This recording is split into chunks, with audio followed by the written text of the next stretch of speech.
Hello everyone, this is Ritu and welcome to Study More Knowledge. Social science हम कर रहे हैं सी टेट और स्टेट टेट्स के लिए, और इसमें हमारी कुछ क्लासेस हो चुकी हैं और आज हम करने वाले हैं हमारा नेक्स्ट चैप्टर, जो कि है की elements of a democratic government, यानी लोकतांत्रिक सरकार के मुख्य तत्व। तो इस चैप्टर में बेसिकली हम जानेंगे कि कोई भी गवर्नमेंट अगर लोकतांत्रिक है तो उसके क्या एक की एलिमेंट्स होने चाहिए जिससे हम उसको लोकतांत्रिक गवर्नमेंट कह सकते हैं।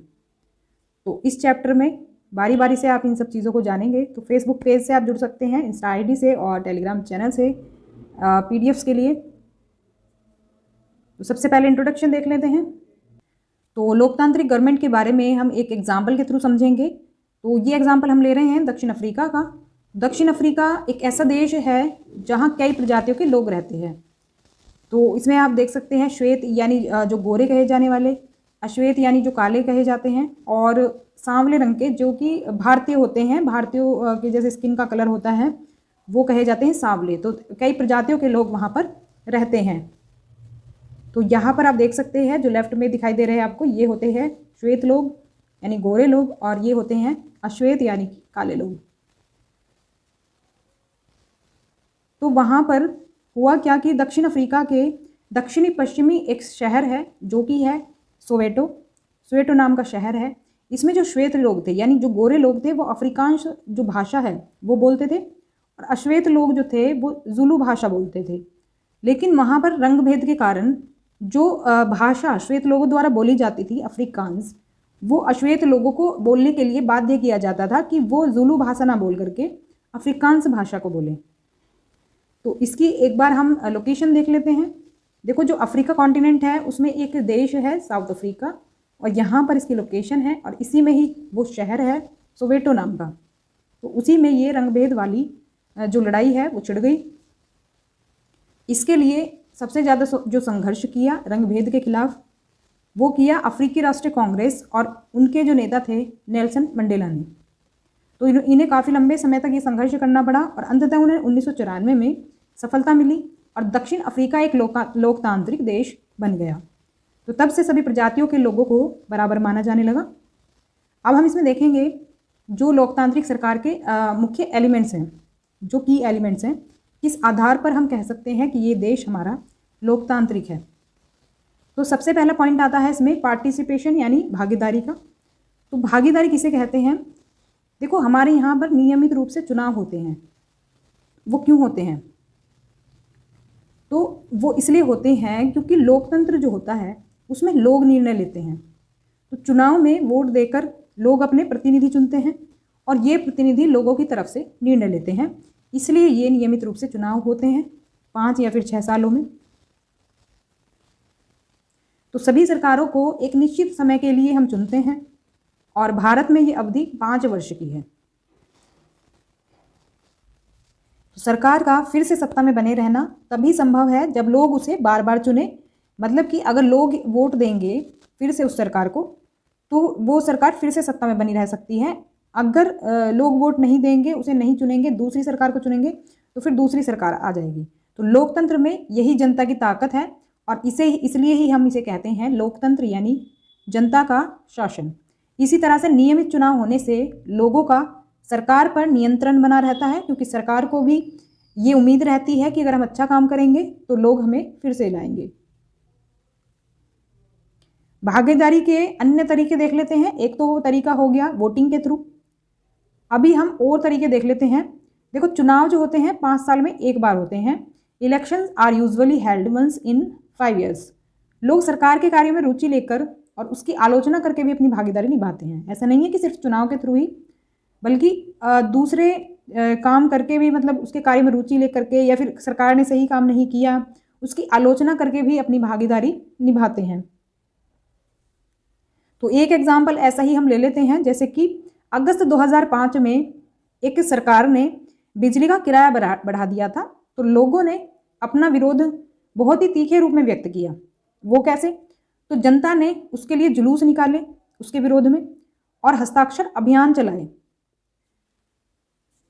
तो यहाँ पर आप देख सकते हैं जुलूस कुछ इस तरह से, जब भीड़ इकट्ठी हो जाती है एक जगह, और ये हस्ताक्षर अभियान है। हस्ताक्षर मतलब कोई चीज़ अगर हमें करवानी है जनता को, तो उसकी सहमति में सभी लोग साइन करते हैं, तो उसको हम कहते हैं हस्ताक्षर अभियान। उससे ये पता चलता है कि इतने लोग इसके समर्थन में हैं या फिर इतने लोग इसके विरोध में हैं। तो सरकार ने अपने निर्णय के बचाव में तर्क दिए कि नहीं, ये हमारा डिसीजन सही है। इस तरह से सरकार ने उसके लिए तर्क दिए, लेकिन लोगों को समझाने की कोशिश उन्होंने बहुत की, लेकिन अंत में उसे क्या करना पड़ा, लोगों की मांग माननी पड़ी, क्योंकि लोगों ने ही सरकार को चुना था, तो लोगों की बात माननी जरूरी है। और बिजली के बढ़ाए गए दामों को उनको घटाना पड़ा। तो यही होती है लोकतंत्र की ताकत। तो पहला पॉइंट हमने देख लिया है इसमें, भागीदारी। तो ऐसे कई तरीके हैं जिनके द्वारा लोग अपनी राय व्यक्त कर सकते हैं, और इन तरीकों में शामिल होते हैं धरने, जुलूस, हड़ताल, हस्ताक्षर अभियान। इन सभी तरीकों से हम क्या कर सकते हैं, सरकार से अपनी बात मनवा सकते हैं। तो इसी में और भी चीज़ें हैं, जैसे कि अखबार, पत्रिकाएं या फिर टेलीविज़न भी जनता से जुड़े मुद्दों और सरकार की जिम्मेदारियों पर चर्चा करने में महत्वपूर्ण भूमिका निभाते हैं। यानी कि जो मीडिया है हमारा, वो भी इस मामले में काफ़ी महत्वपूर्ण भूमिका निभाता है। तो जहां यह सच है कि लोकतंत्र लोगों को भागीदारी का मौका देता है, तो वहीं यह भी सच है कि सभी वर्ग के लोगों को ये मौका नहीं मिलता। ऐसा ज़रूरी नहीं है कि सभी वर्ग के लोग इसमें शामिल हो पाएँ। तो कुछ वर्ग के लोग ऐसे होते हैं जो इससे वंचित रह जाते हैं। तो एक अन्य तरीका ये भी है कि वे आंदोलन करें, जो सरकार और उसके काम करने के तौर तरीकों को चुनौती दे। और उस वर्ग में कौन से लोग शामिल हैं, जैसे दलित वर्ग हो गए, आदिवासी हो गए, अल्पसंख्यक हो गए या फिर महिलाएं हो गई। ये पहले की बात है, जब मतलब काफ़ी सारे अधिकार नहीं मिलते थे इन लोगों को, ये तब की बात है। अब तो सभी की भागीदारी बराबर की है। तो कुछ ये जो लोग हैं, इनको इस तरह की भागीदारी का अवसर नहीं मिलता था, तो ये लोगों की भागीदारी अक्सर आंदोलन के जरिए ही हो पाती है। अब एक जो पॉइंट है इसमें लोकतांत्रिक सरकार का, वो आता है हमारा नीड टू रिसॉल्व कन्फ्लिक्ट्स, यानी विवादों का समाधान। देखो, विवाद जब उभरता है, जब विभिन्न संस्कृतियों, धर्मों, क्षेत्रों और आर्थिक पृष्ठभूमि के लोग एक दूसरे के साथ तालमेल नहीं बिठा पाते, और भारत तो फिर भी हम कह सकते हैं एक डाइवर्स कंट्री है, तो इसमें तो ये चीज़ कॉमन देखने को मिलेगी ही आपको कि आपस में बहुत ज़्यादा कहीं कहीं कुछ जगह पर ही ऐसी चीज़ें मिलती हैं कि आपस में लोग तालमेल नहीं बिठा पाते, या फिर कुछ लोगों को लगता है कि उनके साथ भेदभाव किया जा रहा है।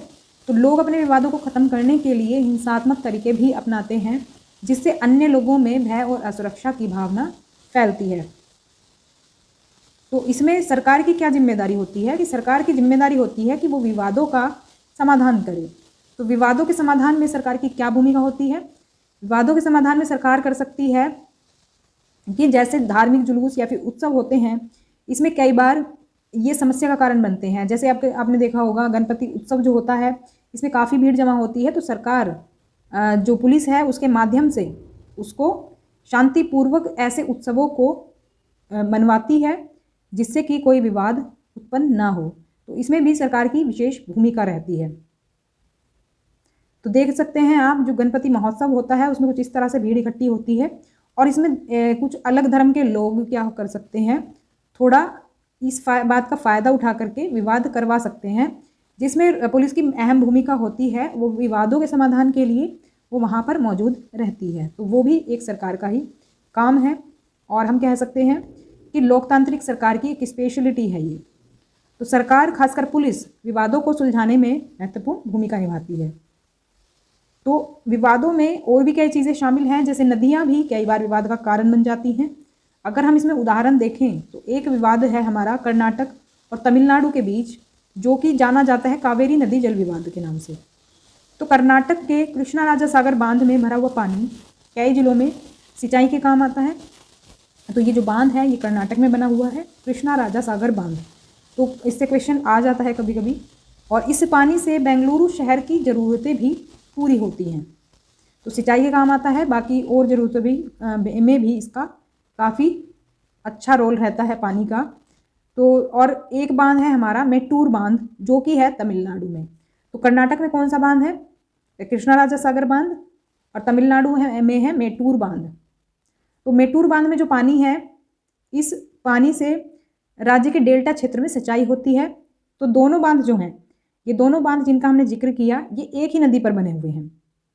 अब एक ही नदी पर बने हुए हैं, विवाद ये नहीं है, विवाद ये है कि ये दोनों बांध अलग अलग राज्यों में हैं।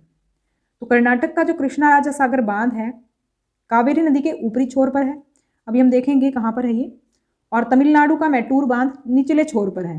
तो मेट्टूर बांध में पानी तभी भरा जा सकता है जब कृष्णा राजा सागर बांध से पानी छोड़ा जाए। आपको पता ही है कि बांध में जरूरत के अनुसार हम पानी रोक सकते हैं और पानी जरूरत के अनुसार छोड़ भी सकते हैं। तो जब कृष्णा राजा सागर बांध से पानी छोड़ा जाएगा तभी मेट्टूर बांध में पानी आएगा, जो कि दूसरे स्टेट में है। तो यहाँ पर अगर हम देखें, देखो ये तो कर्नाटक है, अब ये जो है ये है नदी हमारी कावेरी।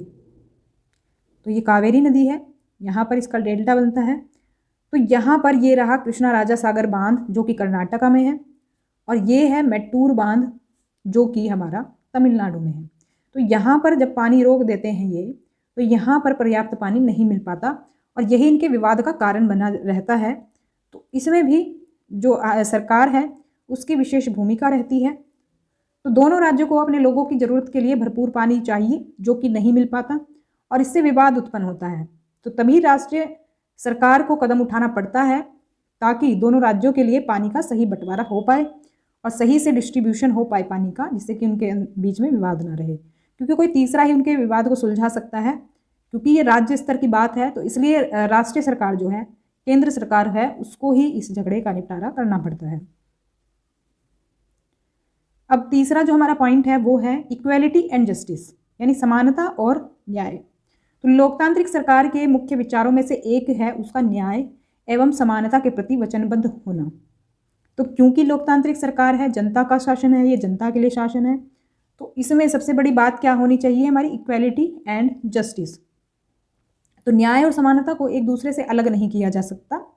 और अस्पृश्यता यानी छुआछूत की प्रथा पर अब कानून द्वारा रोक लगा दी गई है जो कि समानता को बढ़ावा देती है, और हम कह सकते हैं कि उस जाति को न्याय मिलता है जिसके साथ ही अस्पृश्यता होती थी पहले। तो न्याय तभी प्राप्त हो सकता है जब सब लोगों के साथ बराबरी का व्यवहार हो। तो यही होता है समानता और न्याय, तो जो कि एक लोकतांत्रिक सरकार है उसकी एक खास बात होती है। तो सरकार भी समानता और न्याय की जरूरत को पहचानती है और उन समूहों के लिए विशेष प्रावधान करती है जो समाज में अब भी बराबर नहीं माने जा रहे। जैसे हमारे समाज में आम प्रवृत्ति यह है कि लोग लड़कों की देखभाल लड़कियों से ज़्यादा करते हैं, तो सरकार फिर लड़कियों के लिए अलग अलग प्रावधान चलाती है जिससे कि लड़कियां लड़कों के इक्वल आ सकें, उनकी बराबरी कर सकें। तो सरकार ने कुछ विशेष प्रावधान किए हैं जिससे लड़कियां अपने साथ होने वाले अन्याय से छुटकारा पा सकेंगी। तो जाति के आधार पर भी भेदभाव होते हैं, उसके लिए भी सरकार काम करती है। तो उदाहरण अगर हम देखें तो जैसे सरकारी स्कूल और कॉलेजों में लड़कियों की फीस खत्म या कम करने का प्रावधान किया गया है सरकार के द्वारा, जिससे लड़कियां भी एजुकेशन ले पाएँ और लड़कों के बराबर एजुकेशन वो प्राप्त कर सकें। उनको ये ना बोला जाए कि घर में जैसे कि अगर किसी की फाइनेंशियल कंडीशन सही नहीं है तो उनको स्कूल ना भेजा जाए, उसको भी सरकार ने सॉल्व कर दिया है, उनको मुफ्त में शिक्षा देने का प्रावधान किया गया है। तो अनुसूचित जाति और जनजाति के लिए भी आरक्षण की व्यवस्था की गई है जिससे कि जाति के आधार पर भेदभाव कम हो सके, क्योंकि पहले इनके साथ बहुत भेदभाव होता था, जो अनुसूचित जातियाँ होती थी या फिर जनजाति होती थी।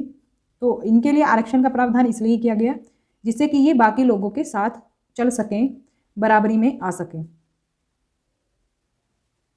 तो ये था हमारा ये आज का चैप्टर। वीडियो पसंद आई तो लाइक करें, शेयर करें और सब्सक्राइब कर लें चैनल को, जिससे आपको आगे के नोटिफिकेशंस भी मिलते रहें। क्लास आपको कैसी लगी कमेंट करके ज़रूर बताएं। और नेक्स्ट क्लास में हम करेंगे चैप्टर 3 और ये वाला जो 4th चैप्टर है, इन दोनों के प्रीवियस ईयर क्वेश्चंस, और इसके बाद फिर हम प्रैक्टिस क्वेश्चंस की क्लास करेंगे। इसी फॉर्मेट में आगे बढ़ेंगे और अच्छा स्कोर करेंगे। तो वीडियो अगर हेल्पफुल लगे तो शेयर करें ज़्यादा से ज़्यादा। तो मिलते हैं नेक्स्ट क्लास में, तब तक के लिए stay connected and keep watching study More knowledge. Thanks for watching. तो कमेंट करना ना भूलें और शेयर करना ना भूलें। कमेंट करके ज़रूर बताएं कि वीडियो कैसा लगा, अच्छा हो या बुरा हो, जैसा भी हो फीडबैक ज़रूर दें। सो मिलते हैं नेक्स्ट क्लास में। Thanks for watching.